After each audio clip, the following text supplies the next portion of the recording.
राधे राधे दोस्तों, कैसे हो आप सब।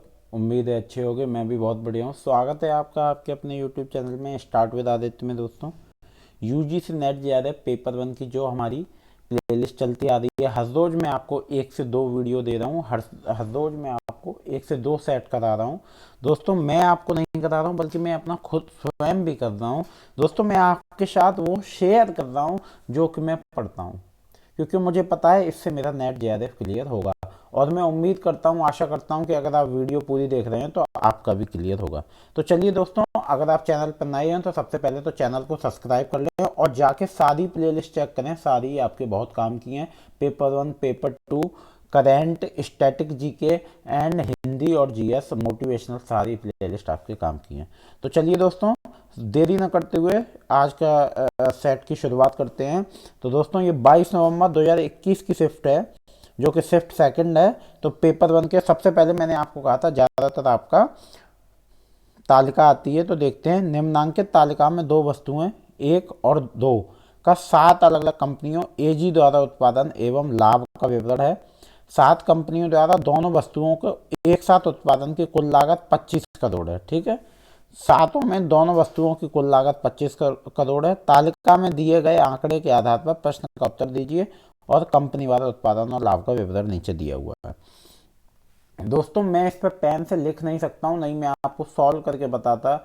और जो इतना ये ऐसे सॉल्व करते ऐसे नहीं, एक शॉर्ट ट्रिक से आप अपने दिमाग में जितना कैलकुलेशन कर सकते हैं उतना जल्दी से जल्दी कर लीजिए। तो चलिए, company A B C D E F G, ये सात कंपनी हो गई।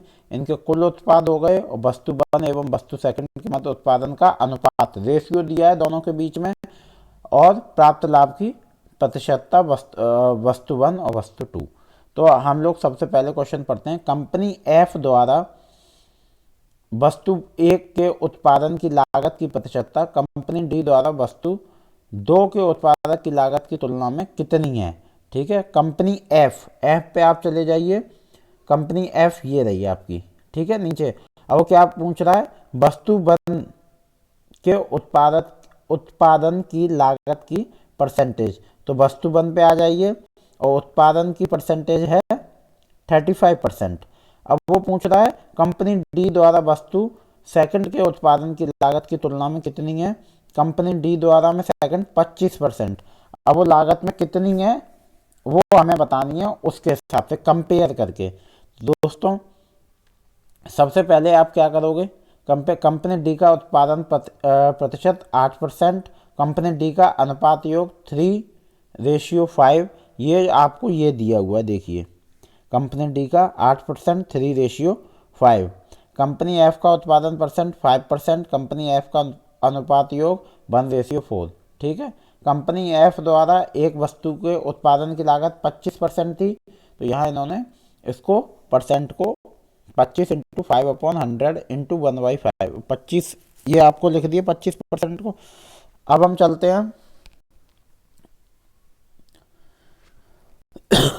1/4 करोड़ इज इक्वल टू, ये क्या था, ये आपका पूरा 25 करोड़, 1/4 रुपए।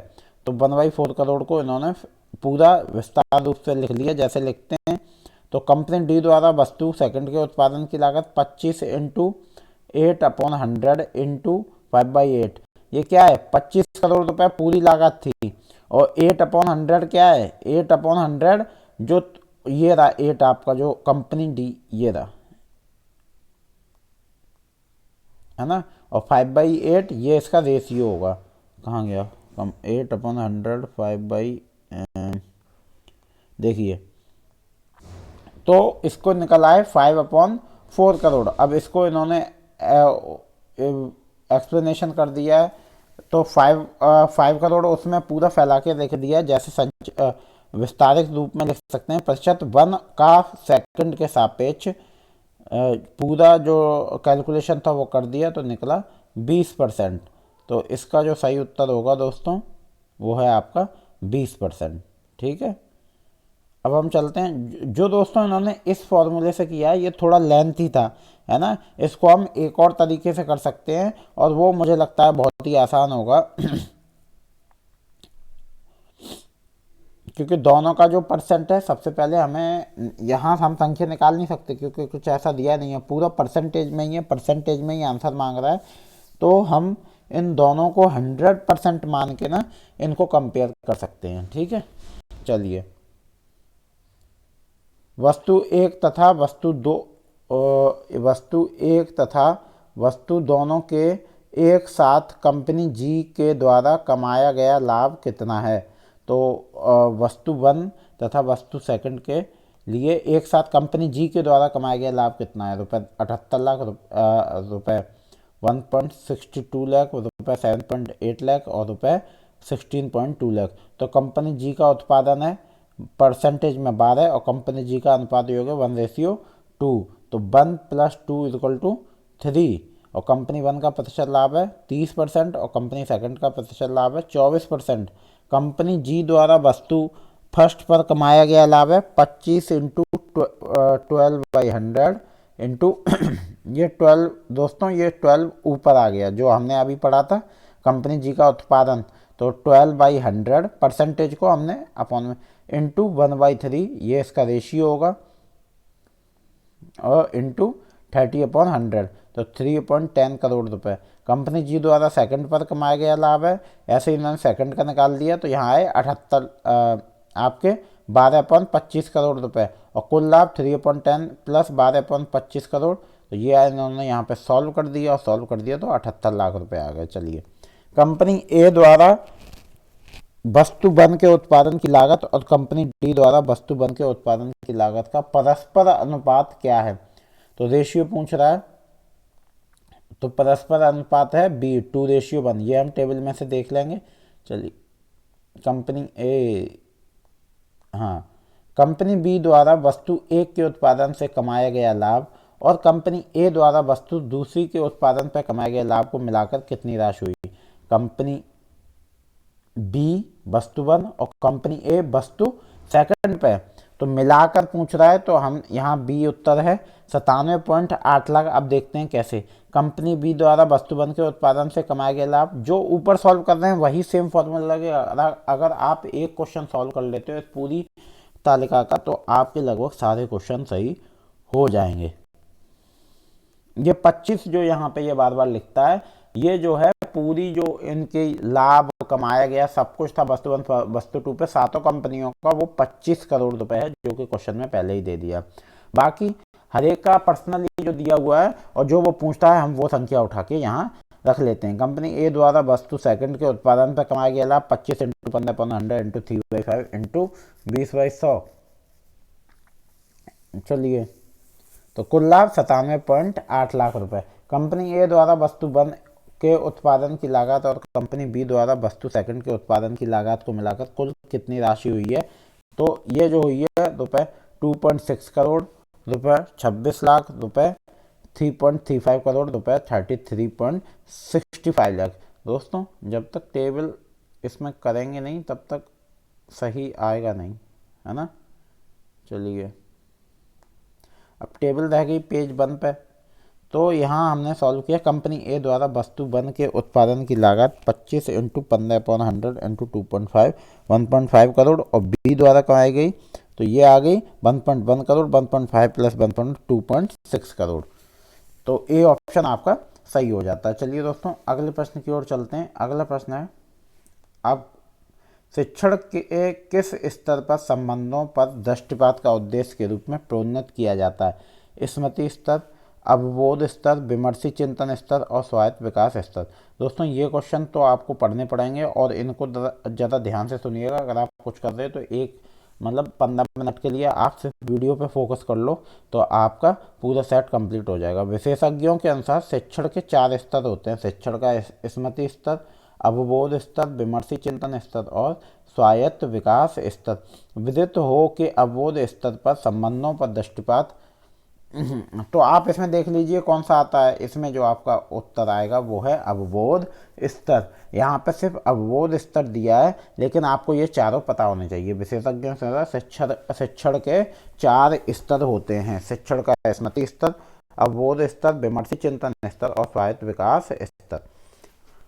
चलिए दोस्तों अगले प्रश्न की ओर चलते हैं। अगला प्रश्न है, दिए गए शिक्षण की विधियों के स्पेक्ट्रम में कथोपकथन संवाद किन्हें कहते हैं, उसकी पहचान करें। शिक्षण दल एवं प्रदर्शन, अनुशिक्षण एवं व्यक्ति अध्ययन, सामूहिक चर्चा एवं अयोन्य क्रिया प्रस्तुति, अनुरूपता एवं भूमिका निर्वाह, और कंप्यूटर साहित्य अनुदेशन एवं व्यवहारिक कार्य। नीचे दिए गए विकल्पों में से सही उत्तर को चुनें। केवल ए और सी, केवल बी और डी, केवल बी और सी, केवल डी और ई।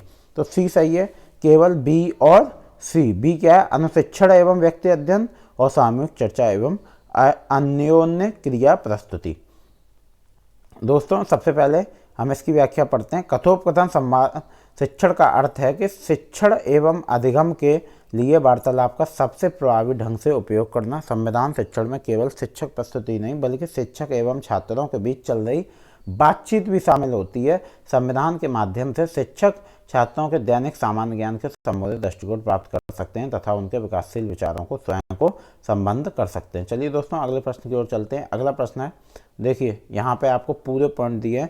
संवाद शिक्षण की विशेषताएं, अन्योन्य क्रिया प्रस्तुति, सामूहिक चर्चा, चुनौती को स्वीकार करना। ये अभी यहाँ आपके थे नहीं, ये अगर आपको आगे प्रश्न में लिखे मिले कहीं भी जो इस बार आपका प्रश्न आया और उसमें ये ऑप्शन आए तो आपको इन्हें सिलेक्ट करना है। चुनौती को स्वीकार करना, द्विमार्गीय चर्चा, मुक्त प्रश्नों का स्वरूप, उच्च स्तरीय प्रश्न, उद्देश्यपूर्ण दृष्टिकोण, नेतृत्व, सदैव शिक्षक का नेतृत्व नहीं, उद्देश्यपूर्ण वार्तालाप के लिए समय निर्धारण। चलिए दोस्तों अगले प्रश्न की ओर चलते हैं। अगला प्रश्न है, सूची 1 को सूची 2 को सम्मिलित कीजिए। सूची 1, प्रभावी शिक्षण हेतु मुख्य। सूची 2, विवरणात्मक विशेषताएं, पाठ स्पष्टता, अनुदेश वैविध्य, शिक्षण प्रक्रिया में संलिप्ति और छात्र सफलता स्तर। अब हम इसको पढ़ेंगे। इसकी जो मैचिंग है दोस्तों, मैंने आपको हमेशा बताया है कि जो मैचिंग है और आपका अभी आगे आएंगे अभिकथन और रीजन, असर्शन और रीजन, अभिकथन कारण, वो प्रश्न बहुत आते हैं। और आपके वो आएंगे कथन 1, कथन 2, तो उनके ऑप्शन हमेशा सेम रहते हैं, आपको बताना होता है। वो आप तभी कर सकते हो जब आप ज़्यादा से ज़्यादा PYQ की प्रैक्टिस करोगे और आपने प्रैक्टिस करने से पहले उसको पढ़ा होगा। पाठ स्पष्टता, लेसन क्लैरिटी का एक ऐसे स्थिति है दोस्तों। ए इसका सही आंसर है। ए है, ए का 4th, बी का 3rd, सी का 2nd और डी का 1st। तो ए का 4th होगा दोस्तों, पाठ स्पष्टता, सभी विद्यार्थियों की सीधा श्रवणीय मौखिक वाक्य प्रस्तुति। और अनुदेश वैविध्य, तो इसका दोस्तों होगा पाठ प्रस्तुति की अवधि में शिक्षक के वाक्य प्रस्तुति की नम्यता। शिक्षण प्रक्रिया में संलिप्ति, इसका दोस्तों होगा कक्षा में छात्रों द्वारा अधिगम हेतु निष्ठापूर्वक लगाए गए समय की मात्रा। और दोस्तों छात्र सफलता स्तर का होगा आपका छात्रों के अवबोधन की आवृत्ति एवं उनके द्वारा अभ्यासों का सही तरीके से पूरा करना। चलिए दोस्तों अगले प्रश्न की ओर चलते हैं। अगला प्रश्न है दोस्तों,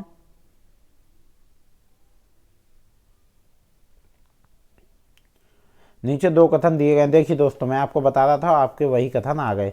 छात्रों को विकल्पों का परीक्षण करने के लिए उत्साहित करने वाला कक्षा का संवाद प्रत्यक्ष अनुदेशन का एक उदाहरण है। कथन 2, पूछताछ का मतलब शिक्षक का छात्रों को विस्तार पूर्वक उत्तर देने के लिए उत्साहित करने वाला कथन है। उपरोक्त कथन के आलोक में नीचे दिए गए विकल्पों में से सही उत्तर को चयन करें। कथन फर्स्ट और कथन सेकंड दोनों सत्य हैं। ये ऑप्शन हमेशा सेम रहते हैं। कथन फर्स्ट और कथन सेकंड दोनों सत्य हैं। कथन फर्स्ट सत्य किंतु कथन सेकंड असत्य, कथन फर्स्ट असत्य किंतु कथन सेकंड सत्य है। तो डी ऑप्शन आपका दोस्तों सही होगा, कथन फर्स्ट असत्य और किंतु कथन सेकंड सत्य। दोस्तों कथन आपको समझ में ना आए तो आप दोबारा सुन लिया करो। शिक्षण एवं दुष्कर कार्य, कोई भी शिक्षक इससे इनकार नहीं करेगा। शिक्षण की सबसे बड़ी चुनौतियों में से एक सामग्री के प्रति छात्र का दृष्टिकोण तय करना। शिक्षण शैलियों को विभाजित करने का एक तरीका उन्हें प्रत्यक्ष निर्देश और अप्रत्यक्ष निर्देश में अलग करना है। शिक्षण के मुख्य 2 प्रकार होते हैं, प्रत्यक्ष निर्देश एवं अप्रत्यक्ष निर्देश। चलिए दोस्तों आगे बढ़ते हैं। देखिए मैंने आपको बताया था अभिकथन और कारण, ये वाले प्रश्न अगर आपने कर लिए आपके 7 क्वेश्चन हो जाएंगे, कम से कम 7 क्वेश्चन। और अगर आपने कथन 1 कथन सेकंड वाले क्वेश्चन कर लिए आपके 3 क्वेश्चन उससे हो जाएंगे, 10 क्वेश्चन आपके ऐसे ही हो जाएंगे। और एक आपने टेबल कर ली, वो तालिका कर ली, 5 क्वेश्चन वो हो जाएंगे। एक आपने गद्यांश कर लिया तो 5 क्वेश्चन आपके वो हो जाएंगे। ठीक है, आपका 50% पेपर तो यूं ही सही हो जाएगा। चलिए, मूल्यांकन और कंप्यूटर को दोस्तों एक बार देख लीजिए, कंप्यूटर से आपके प्रश्न जरूर बनते हैं, तो कंप्यूटर को भी कवर करके चलें। चलिए, मूल्यांकन प्रणाली में नवाचार, प्रयुक्त उपकरणों की विश्वसनीयता और वैधता संबंध विपियों को प्रचुर मात्रा में सुरक्षित करना। कारण, मूल्यांकन विफल हो जाता है अगर मूल्यांकन माध्यम विश्वसनीयता और वैधता की अपेक्षाओं की पूर्ति नहीं करते हैं। उपयुक्त तथ्यों के आधार, अब हमें बताना कौन से, तो दोस्तों इसका ए और आर दोनों सही है और आर ए की सही व्याख्या है। मूल्यांकन किसी वस्तु के मूल्य या योग्यता के व्यवस्थित परीक्षण एवं निष्कर्ष प्रोपेन है। वस्तुतः यह किसी वस्तु के बारे में उपयोगी प्रतिक्रिया प्रदान करने के लिए सूचना। नीचे दो गई शोध विधियों में से कौन सी विधि परिकल्पना परीक्षण प्रक्रिया इष्टतम रूप से भ्रामचरों की भूमिका को सुरक्षित करती है? कार्योत्तर प्रणाली, प्रयोगात्मक विधि, ऐतिहासिक विधि और विवरणात्मक विधि। तो दोस्तों प्रयोगात्मक विधि इसका सही उत्तर होगा। अब जान लेते हैं क्यों है सही। प्रयोगात्मक विधि परिकल्पना परीक्षा प्रक्रिया इष्टतम रूप से भ्रामचरों की भूमिका को सुरक्षित करती है। आप दोस्तों अगर आपने शोध वाला चैप्टर पढ़ा होगा तो आपको ये पता होगा, और दोस्तों नहीं पढ़ा है तो कोई बात नहीं, आप इन PYQ की हर एक क्लास लेते रहिए, मेरी सारी प्लेलिस्ट में जाके सारी क्लासेस लीजिए। PYQ की अगर आप वीडियो देखते रहेंगे तो दोस्तों मैं यकीनन आपसे कहता हूँ आपका 50% पेपर कंप्लीट हो जाएगा। निम्न में से कौन वास्तविक प्रायोगिक अभिकल्पना से संबंध है? एकल पूर्व परीक्षण, परीक्षणोत्तर अभिकल्पना, द्विसमूह यादृच्छिकृत विषय परीक्षणोत्तर केवल अभिकल्पना, द्विसमूह स्थिर अभिकल्पना, यादृच्छिकृत समूह पूर्व परीक्षण परीक्षणोत्तर अभिकल्पना, एकल समूह समय श्रृंखला अभिकल्पना। और नीचे दिए गए विकल्पों में से सही उत्तर का चयन कीजिए। तो उत्तर सी होगा दोस्तों, बी और डी। तो द्विसमूह यादृच्छिकृत विषय परीक्षणोत्तर केवल अभिकल्पना और द्विसमूह स्थिर नहीं, और यादृच्छिकृत समूह पूर्व परीक्षण परीक्षणोत्तर अभिकल्पना। चलिए दोस्तों अगले प्रश्न की ओर चलते हैं। अगला प्रश्न है दोस्तों, हाँ, सूची एक को सूची दो से सम्मिलित कीजिए। मैंने आपको बताया था मैचिंग आएगी, तो मैचिंग ये जरूर आएगी, और इसमें शोध के चरण, आवश्यक सावधानियां, ये सब आता है। ये भी आपके ज़्यादातर प्रश्न ऐसे ही बनते हैं। समस्या निर्माण, प्रयोग की गई तकनीकी की उपयुक्तता, परिकल्पना बनाना, आंतरिक वैधता की इष्टतम सुनिश्चितता, शोध अभिकल्पना, डेटा विश्लेषण। अब हम जानेंगे इसका सही उत्तर क्या है। तो इसका सही उत्तर है दोस्तों आपका, इसका सही उत्तर है दोस्तों ए का आपका हो जाएगा, हाँ ए का आपका हो जाएगा थर्ड, समस्या निर्माण। समस्या निर्माण का हो जाएगा असंबंधित चरों को असंगठित नहीं, इसका हो जाएगा साक्ष्य पदों पर केंद्रित विषय। समस्या निर्माण साक्ष्य पदों पर केंद्रित विषय। चलिए दोस्तों अगले प्रश्न, इसमें अगला जान लेते हैं। तो परिकल्पना बनाना ये हो जाएगा असंबंधित चरों का संदिग्ध नामपत्र, और शोध अभिकल्पना आंतरिक वैधता की इष्टतम सुनिश्चितता, डेटा विश्लेषण, प्रयोग की गई तकनीकी की उपयुक्तता। चलिए दोस्तों अगले प्रश्न की ओर चलते हैं। अगला प्रश्न है,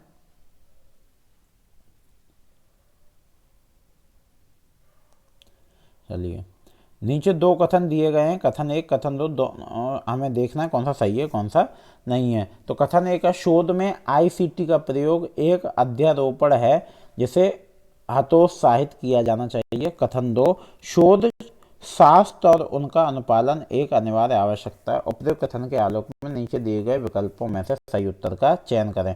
तो दोस्तों इसमें जो सही उत्तर है वो हमारा डी है, कथन फर्स्ट असत्य और कथन सेकंड सत्य है। क्योंकि सूचना प्रौद्योगिकी IT और सूचना और संचार प्रौद्योगिकी ICT को अक्सर आधुनिक प्रौद्योगिकी बुनियादी ढांचे के संदर्भ में एक दूसरे के स्थान पर उपयोग किया जाता है। ICT एक व्यापक अवधारणा का द्योतक है जिसमें सूचना प्रौद्योगिकी और संचार प्रौद्योगिकी शामिल है। सूचना प्रौद्योगिकी में radio, television, computer, internet, teleconferencing और मोबाइल शामिल है। दायित्व है कि अनुसंधान प्रक्रिया के प्रत्येक चरण में ICT का उपयोग को नियोजित किया जा सकता है।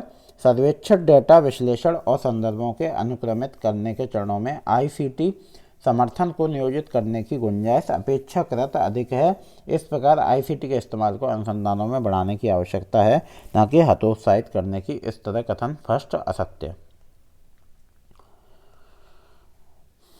चलिए दोस्तों अगले प्रश्न। दोस्तों समय बहुत लग रहा है, मैं आपको प्रश्न जल्दी जल्दी करा देता हूँ। नीचे दो कथन दिए गए हैं, एक अभिकथन और दूसरा रीजन। मैंने आपको बताया था अनुसंधान शोध प्रबंधन में भाव रूप एवं शैली एवं संदर्भन औपचारिक आवश्यकताएं कारण औपचारिक आवश्यकताएं और उनके अनुपालन में मानकीकरण और वास्तुनिष्ठता के संवर्धन में सहायता मिलती है।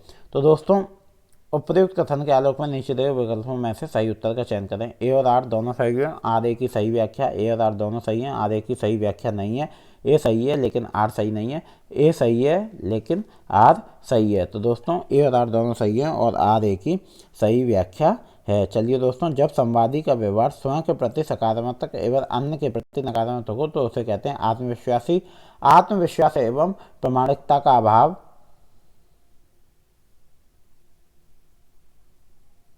अभिमानी और विश्वासहीन एवं आशावाद रहित संवाद तो इसको कहते हैं दोस्तों अभिमानी। वो सिर्फ स्वयं को पॉजिटिव रखता है, बाकी सबको निगेटिव। एक ऐसा व्यक्ति जो अपने स्वयं के महत्व, क्षमताओं को, मूल्यों को अत्यधिक समझता हो जबकि अन्य के प्रति नकारात्मक हो, अभिमानी व्यक्ति कहा जाता है। देखिए अभिमानी व्यक्ति की विशेषता जान लीजिए, ये आपसे प्रश्न पूछा जा सकता है दोस्तों। अभिमानी व्यक्ति की विशेषताएं हैं दूसरों को कभी प्रशंसा न करना, नियमों को समानता न मानना, प्रतिस्पर्धी मुद्रा में ही रहना और प्रहस्तनीय व्यवहार। ठीक है, अभिमानी व्यक्ति की ये विशेषताएं होती हैं। चलते हैं अगले प्रश्न की ओर। अगला प्रश्न है दोस्तों, अगर संदेशानुसार एवं संतोषपूर्ण ढंग से कार्य का संपादन हुआ हो तथा सारी सूचनाएं विश्वास पूर्वक स्वीकृत हो चुकी हो तो उसे कहते हैं संवाद परिपथ बंद हो चुका, संवाद अभी शुरू हुआ है, संवाद सफल है, संवाद प्रक्रिया निर्वात। तो उसे कहते हैं संवाद परिपथ बंद हो चुका है। चलिए दोस्तों अगले प्रश्न की ओर चलते हैं। नीचे दो कथन दिए गए। कथन एक, समाज संवाद प्रक्रिया को साकार करने में मुख्य भूमिका निर्वहन करते हैं। कथन दो, संवाद समाज में नागरिक ज्ञान निर्माण के उत्पादन एवं वितरण से सीधा संबंध। तो दोस्तों इसका जो सही उत्तर है वो है ए। कथन ए और कथन दो दोनों सही है। दोस्तों अभिव्यक्तियों और उनके विशेष विश्व एक संवाद एवं समाज आज और कल यूनेस्को प्रसिद्ध मैकग्रा-ब्राइड कमीशन किसके बारे में है? दोस्तों इसके ऑप्शन है विकासशील देशों की आवश्यकता, औद्योगिक विकास, निःशस्त्रीकरण एवं विश्व शांति, संतुलित सूचना प्रवाह, अंतर्राष्ट्रीय अवरोध। तो दोस्तों इसमें जो है आपका सही उत्तर है वो है, मैं आपको बता दूं, अभिव्यक्ति उनके विश्व एक संवाद एवं समाज आज और कल यूनेस्को प्रसिद्ध मैकग्रा-ब्राइड कमीशन किसके बारे में है? ये जो है दोस्तों यहाँ सिलेक्ट करना है हमें। तो आपको अंतर्राष्ट्रीय अवरोध, संतुलित सूचना प्रवाह भी, और आपका होगा औद्योगिक विकास। तो हम देखते हैं ए, और आपका वो तो है ही विकासशील देशों की आवश्यकता, तो आपका ये होगा ए बी।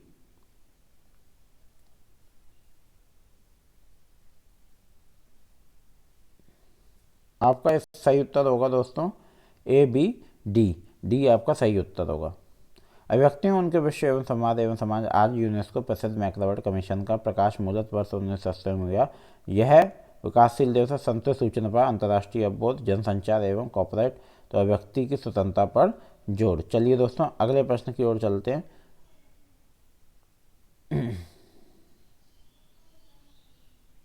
दोस्तों इसमें ए बी डी भी नहीं होगा क्योंकि इसमें ई भी सही है और ऐसा ऑप्शन अभी इसमें दिया नहीं है, तो इस प्रश्न को हम नहीं करेंगे, छोड़ के आएंगे, क्योंकि इसमें हमने सही चुना लेकिन उसमें एक और पॉइंट ऐड था तो वो पॉइंट का कहीं ऑप्शन नहीं दिया।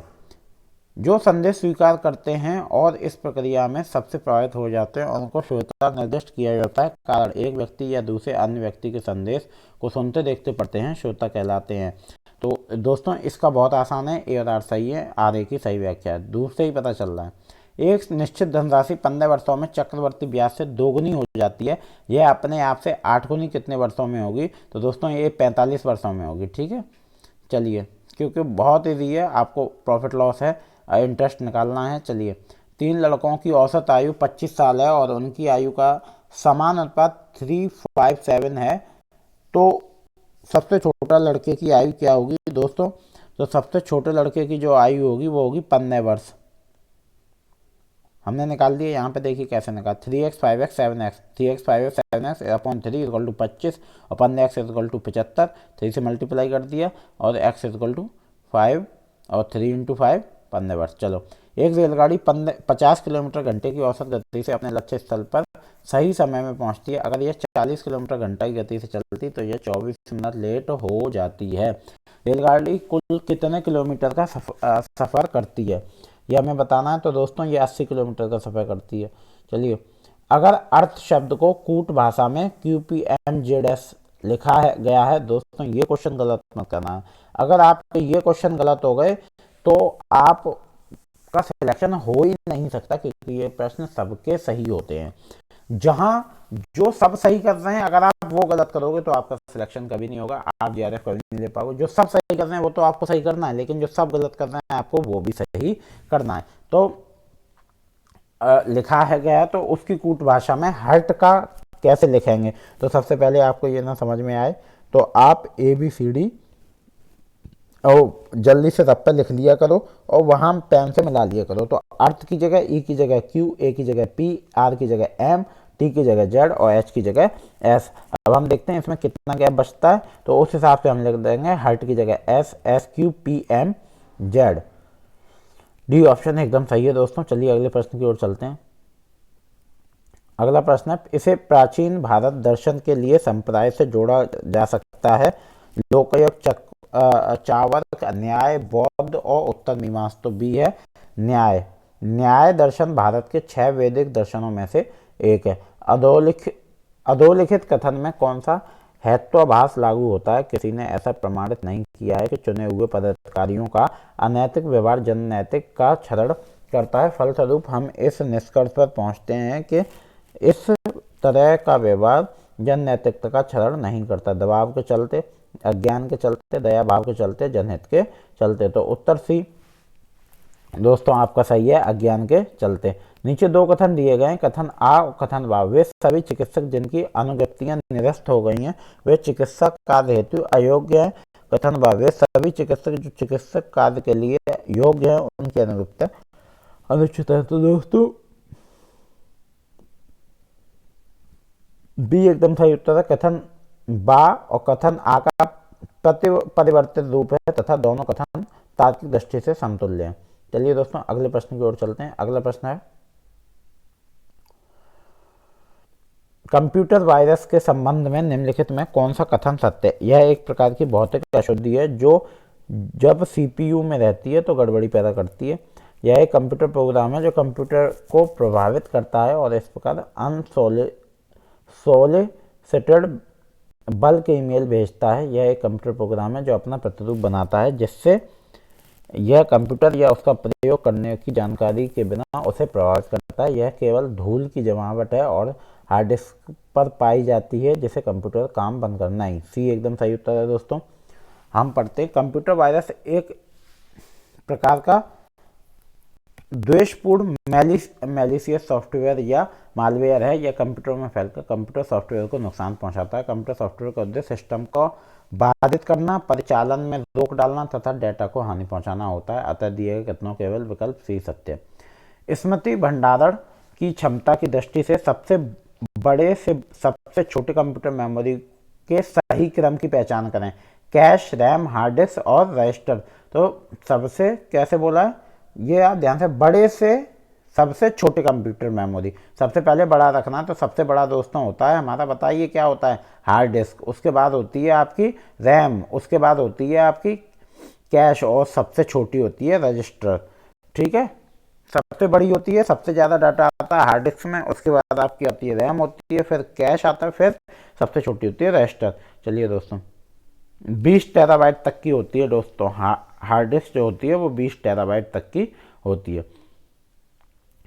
अब हम पढ़ते हैं, और रैम दोस्तों 256 गीगाबाइट तक होती है। कैश जो है 8 किलोबाइट 1 मेगाबाइट, और ये होती है कैश जो है 8 KB से लेके दोस्तों 120 MB तक की होती है। और रजिस्टर जो है दोस्तों 32 से 64 बाइट तक की होती है। नीचे 2 कथन दिए गए। कथन 1, 7 बिट प्रयोग करते हुए सबसे बड़ी दशमलव।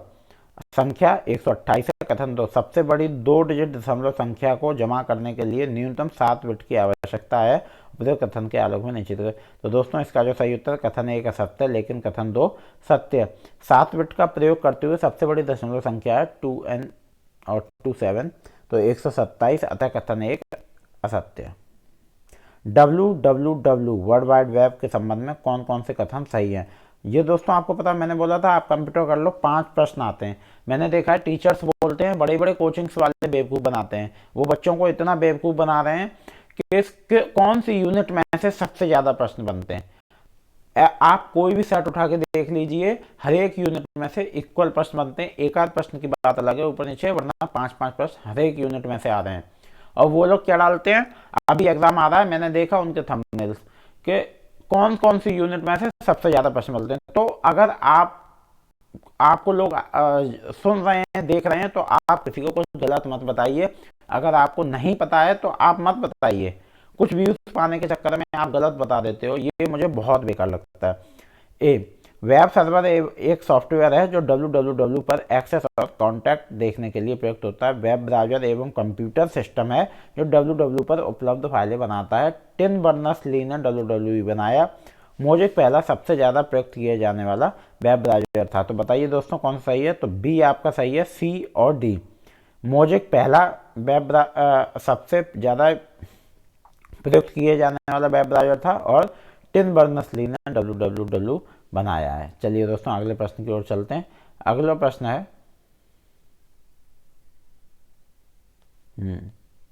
सूची 1 के साथ सूची 2 का मिलान कीजिए।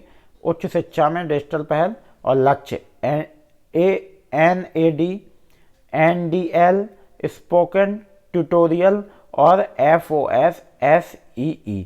तो इसका दोस्तों सही उत्तर है हमारा ए हमारा सही उत्तर है। हम जानते हैं, इसकी व्याख्या पढ़ते हैं।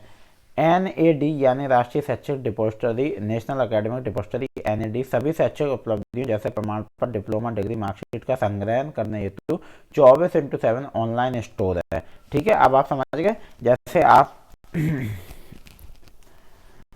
नेशनल एकेडमिक डिपोजिटरी, इस पे आप ऑनलाइन स्टोर करते हैं, कभी भी रात दिन। NDL यानी national digital library of India single window search की सुविधा के साथ लर्निंग रिसोर्सेज के वर्चुअल रिपोजिटरी का फ्रेमवर्क है। यह सूचना एवं प्रौद्योगिकी के माध्यम से शिक्षा पर अपने राष्ट्रीय मिशन के माध्यम से शिक्षा मंत्रालय भारत सरकार प्रायोजित करती है। चलिए अगले प्रश्न की ओर चलते हैं। ओजोन परत के ओजोन छिद्र में परिवर्तित होने के लिए ओजोन का संघनन होना चाहिए ग्रेटर 220 डॉप्सन इकाई। ओजोन परत ऑक्सीजन के 3 परमाणुओं से मिलकर बनने वाली एक गैस है। ओजोन परत वायुमंडल में लगभग 15 किलोमीटर से 30 किलोमीटर तक फैली हुई है। यह परत सूर्य से आने वाली पैरावैग्निक किरणों के साथ से पृथ्वी की रक्षा करती है। पृथ्वी की सतह में नज़दीक ओजोन एक प्रदूषक का कार्य करती है। समताप मंडल में ओजोन परत की प्रबलता बेहद कम होने के कारण ओजोन परत अत्यंत विरल हो जाती है। ओजोन परत के ओजोन छिद्र में परिवर्तित होने के लिए ओजोन का संघनन 220 डॉप्सन इकाई से कम होना चाहिए। चलिए कोविड-19 के लिए उत्तरदायी विषाणु है SARS-CoV-2, TB-CoV-2, SARS-CoV-1 और H2N2। तो दोस्तों उसका सही उत्तर है SARS-CoV-2। दोस्तों ये कोरोना के जस्ट बाद एग्जाम हुए थे, तो इसमें कोविड से प्रश्न जरूर आया है। तो आप इस चीज़ से एक चीज़ समझ सकते हैं कि आपके करंट में से भी 1 से 2 प्रश्न जरूर आएंगे। तो आप मेरी करंट की जाके वीडियो चेक कर सकते हैं। दोस्तों प्लेलिस्ट पर जाके ध्यान दें और करंट की वीडियो जाके जरूर चेक करें। तो कोरोना वायरस महामारी कोविड-19 SARS-CoV-2 विषाणु वायरस के कारण होने वाली एक संक्रामक बीमारी है। कोरोना वायरस की शुरुआत चीन के वुहान प्रांत से हुई थी। कोरोना वायरस के लक्षण मामूली सर्दी जुकाम से लेकर कहीं ज़्यादा गंभीर रोगों की वजह से हो सकते हैं, जैसे कि severe acute respiratory syndrome SARS-CoV-2। चलिए सूची 1 को सूची 2 से मिला कीजिए। 0 से 50, 1 से 1 से 200, 201 से 300 और 301 से 400। ये हमें क्या बताना है, नीचे दिए वर्गों में सही उत्तर को बताइए।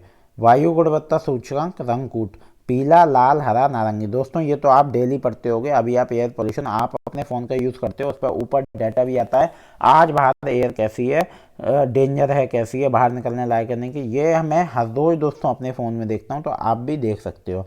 तो इसका सही उत्तर है बी, ए का थर्ड।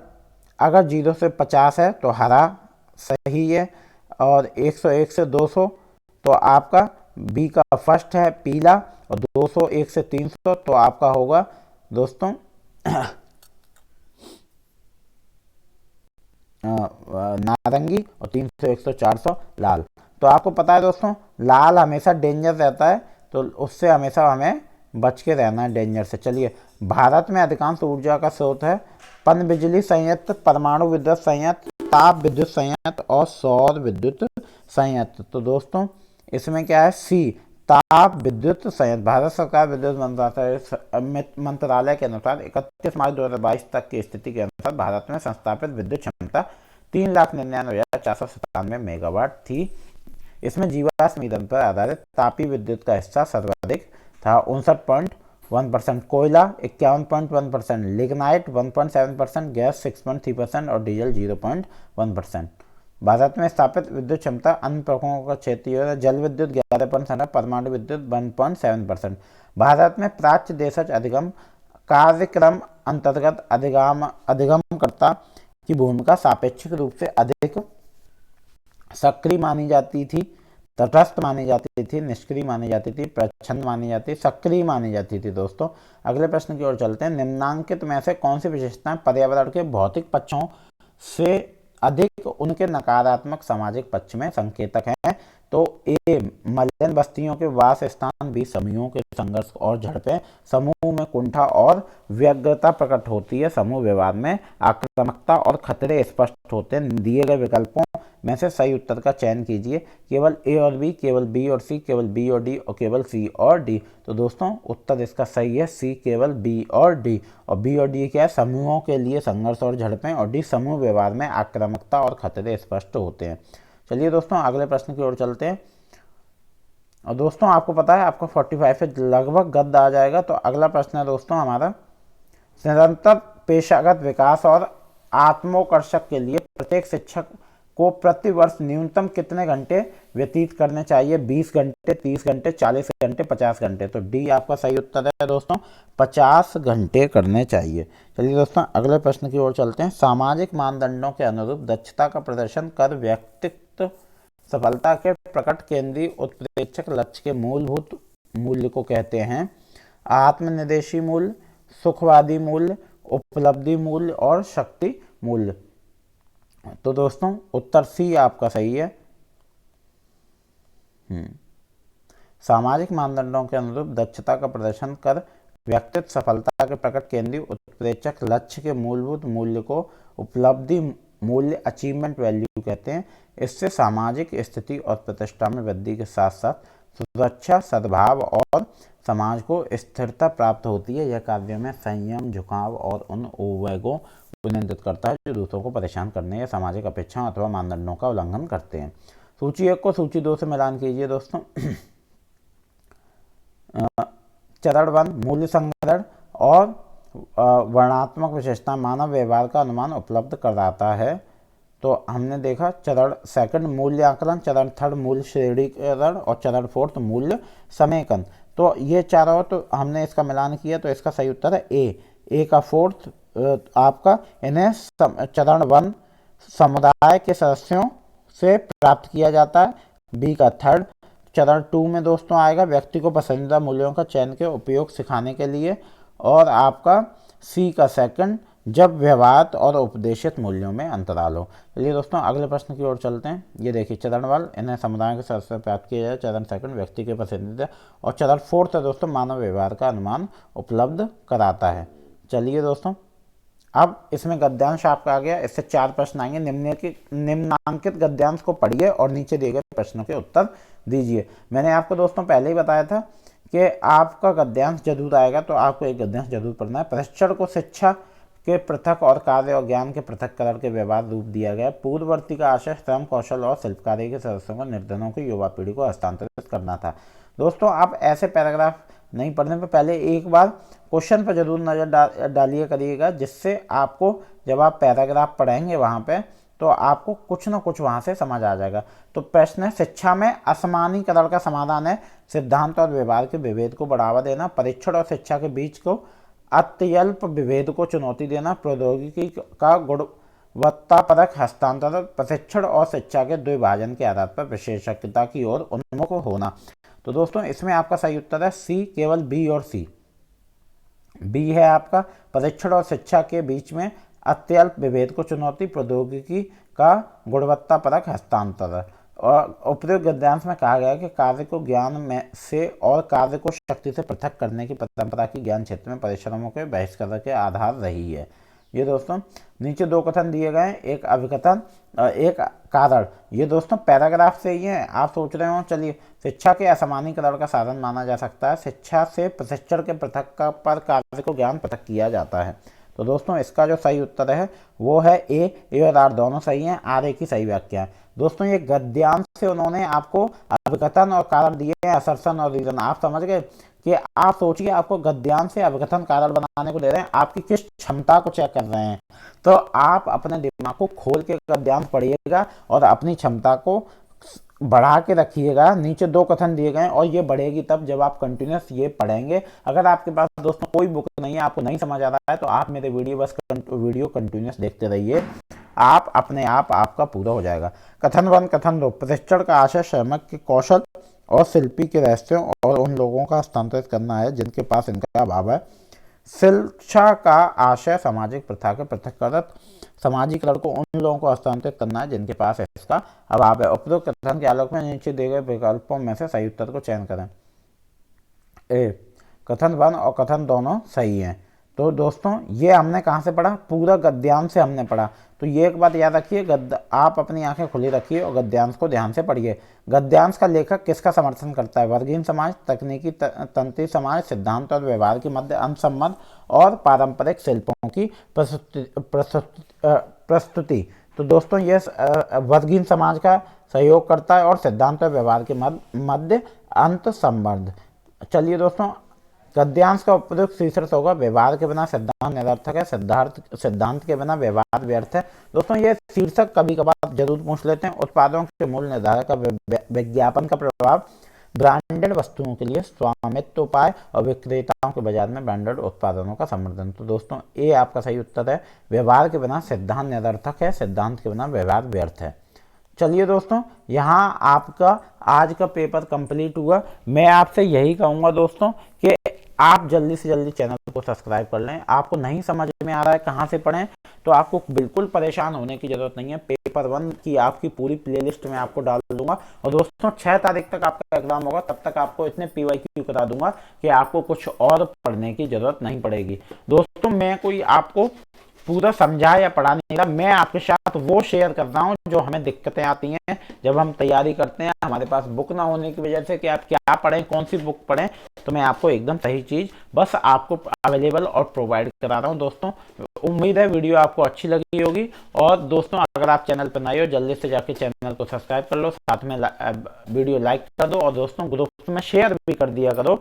दोस्तों मिलते हैं अगले वीडियो में। राधे राधे, धन्यवाद।